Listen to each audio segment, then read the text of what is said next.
An ex-Bungie director is sounding off on the dumpster fire that is Marathon. The title reads, former Bungie director says he pushed to create a different genre name for Marathon, calling extraction shooter label so dumb, and adding that the genre doesn't even know what it is, which is an absolutely spicy take. When you look back at the original Marathon, it was a first-person shooter game, but of course, it wasn't an extraction shooter. So, as Bungie decided to go back to that IP, back to their roots, they wanted to infuse with it a niche within gaming that's currently it's relatively untapped, I would say. Obviously, there's some big players in extraction shooters, but not nearly as much as some of the other genres in gaming, right? If you're going to launch a new IP within the extraction shooter genre, you'll have significantly less competition than, let's say, if you tried to launch a battle royale, right? You're going to have to go up against the absolute biggest juggernauts in the gaming industry.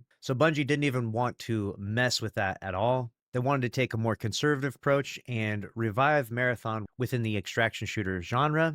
And it looks like a former Bungie director says that it's wasn't the best choice. Let's see what they have to say here. Former Marathon director says he pushed for a new name for Marathon's genre. So instead of calling it extraction shooter, they wanted to have a whole new name for it, calling the extraction shooter label so dumb and saying it's the only genre named after a mechanic, which is an interesting element because if Marathon wasn't labeled as an extraction shooter, it wouldn't be compared to other games in that genre. Like it would be its own unique thing. But I really feel like we're arguing something rather trivial because, Marathon is clearly an extraction shooter from what we've seen so far. You could add other elements to it, but that would just make it an extraction shooter plus whatever thing you add to it. Doesn't necessarily invent an entirely new genre. But let's see what they have to say.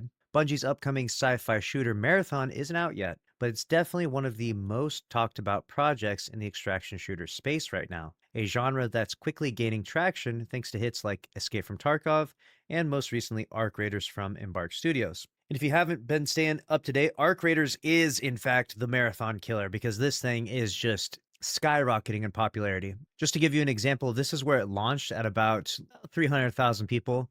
And then it just keeps gaining more and more people every day. It gets more and more popular. Arc Raiders is absolutely killing it right now. And this is just the Steam numbers. This is not including console numbers, which are usually a lot more. Like there's a lot of console gamers out there. I'm not sure if they're especially interested in an extraction shooter, but regardless of any of that, this game is absolutely killing it, especially when we look at the absolute ghost town that Destiny 2 has turned into. Arc Raiders has shattered expectations with a peak of 462,000 concurrent players on Steam, setting an all-time high record a week after the game's launch, which is quite rare.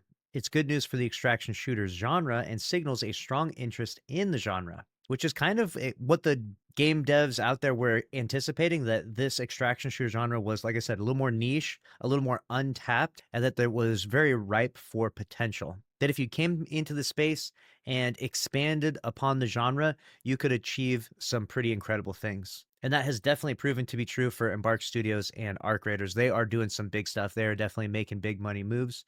Obviously, Marathon has had a really tumultuous start. However, the game has not launched yet, so it's only going to be a matter of time until we actually get to see what the numbers are.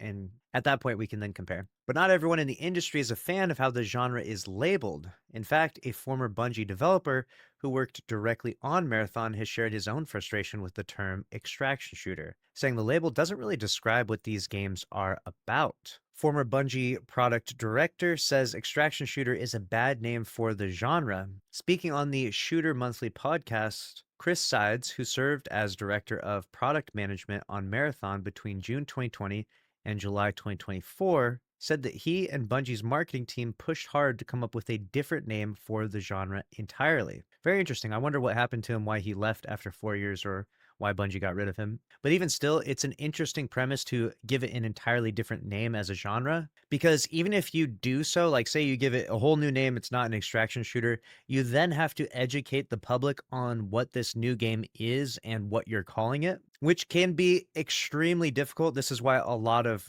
business products and business principles are surrounded around naming things and naming products that are very familiar with what we know and are used to. Creating something that's totally new with a whole new name, a whole new brand identity, and then having to educate the public is like So difficult. Very few people choose to do this. It's much better to create a product and associate it with something that is extremely popular so that way people kind of understand what it is. So I don't know that naming it something totally different helps Marathon in any way. In fact, it could hurt it. Talking about Helldivers 2 and the extraction shooter genre, Side said the problem is Helldivers 2 can be called an extraction shooter, but it's not. The genre name is so bad. I hate the genre name of extraction shooter. When I was working on Marathon, I was working with marketing, dying to be like, can we please create a different genre name? Because extraction shooter is so dumb.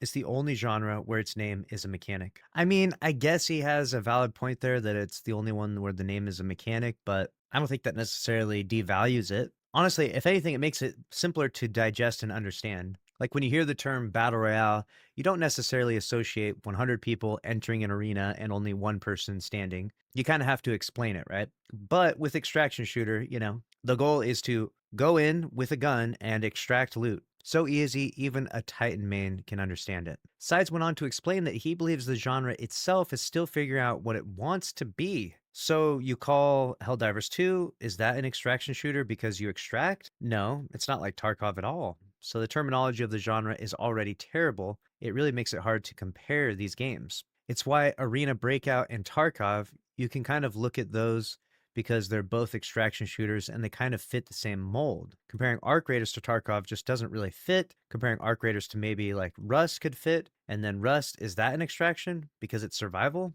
It's a problem. I cannot stand the name of it. So I think that when you say the extraction genre, it should hit your spot. I think it's really the fact that the genre doesn't even know what it is. You as a player, how do you know what you're going to get? And I think that's one of the real issues with the genre itself. I mean, this is really just an issue of labels in general. Like, it's hard to even describe what Destiny 2 is, right? It's a first person looter shooter game, action MMO. Like, how many labels can we add onto this thing, right? It's about as convoluted as it gets, right? It's got PvE, PvP. Like, as you describe the game, or as you try to give a nice simplistic label to it, you start to realize that every game kind of has its own fingerprint of uniqueness and identity that blends different things in terms of mechanics and art style, things of that nature, right? Sides also mentioned that while at Bungie, the team actively studied competing titles, like including Embark's Arc Raiders, saying, working on Marathon, we were looking at this game like years ago, and it's gotten so much better. This is true. Arc Raiders is truly the boogeyman to Marathon, and the Marathon Killer is what people call it. Simply because they were both meant to arrive at about the same time, except Marathon was supposed to launch before Arc Raiders. Like they had a tight deadline. They knew that if they launched before this game, that they could actually build a sizable audience. But now that the art theft scandal happened and they had to delay it, now you have a much worse uphill battle launching Marathon because a lot of people will be established Arc Raiders players. Now, will they jump ship if Marathon can create a better version of an extraction shooter? Maybe. I mean, this is a risky bet, but it is a possibility. The one thing I would say that Marathon does have over Arc Raiders, and yes, I'm about to say something positive about Marathon. Feel free to sharpen your pitchforks and light your torches here. Marathon is a first person game. All right. Arc Raiders is third person. I'm telling you right now, when you're playing a shooter game, people like first person more. The studies have been done on this, and first person games in the shooter genre specifically are substantially more popular. There's some really good third person ones out there. Don't get me wrong. I'm not hating on third person, not saying it's terrible, but first person, it's just significantly more immersive. There's a reason why every single person watching this video plays Destiny 2 and probably played Halo, right? Both first person shooter games. Aside from Marathon being first person and Arc Raiders being third person, there could be some unique things where Bungie cooks up some PvE interesting things, right? Like right now in Arc Raiders, there's like these crazy robots, and the only way you can kill them is if you get a lobby full of people to all agree to not shoot each other and instead work together to shooting the robot, It's an interesting, PvE mechanic kind of in the game. Bungie could definitely build off of that for Marathon, considering they have a much longer experience with like raids and things like that from Destiny 2. Despite his criticism, Bungie continues to describe Marathon as a team-based extraction shooter, centered on teams of runners exploring the abandoned colony on Tau Ceti 4. The game recently wrapped up its closed technical test, which ran in late October 2025, with Bungie expected to share an official update or dev blog in the coming weeks or months. Oh, I cannot wait for this. All right. I cannot wait for this because current Bungie has been cooking so poorly right now, I can almost guarantee you that whatever they decide to do with Marathon, it is going to be falling flat on its face. There is just no way that anyone that's working at Bungie right now is going to deliver something epic and monumental for Marathon. They can't even do the simplest thing for Destiny right now. We have been roasting them on the daily for all of the mismanagement within Destiny 2. So there ain't no way you're telling me they're going to launch a whole new game and do a much better job. If they do, honestly, I would be shocked. I would be pleasantly surprised because I would like them to get their shit together. I would like Destiny 2 to get a state of the game article. I would like Destiny 2 to get its roadmap. And I would like Marathon to at least, if you're going to keep going with it, I would like it to be a successful game as well. I don't want to see Bungie shut down. That doesn't help anything. All that means, if Bungie ever shuts down, right, that just means that two more games that could have been great died. Destiny 2 could fall off and die, and Marathon, right? Which is fine if that's the result, but obviously, it would be better if it wasn't. The Game Post published several reports going over the changes that have been made to the game since the closed alpha test in April, including new runners, the endgame marathon ship map and how it works, the codex system, and more. So they've been cooking, they've been doing stuff. A lot of people that have been playing this, they can't break their NDA and say exactly what they saw, but they are saying positive things. So does Marathon stand a chance or is it DOA? Let me know your thoughts down in the comment section below. And as always, make sure you're subscribed if you want to stay up to date on all things in gaming news now, okay? We're not just Destiny 2 around here. We're covering gaming news. So make sure you subscribe to the channel, smash the like button. We'll see you in the next one. Later.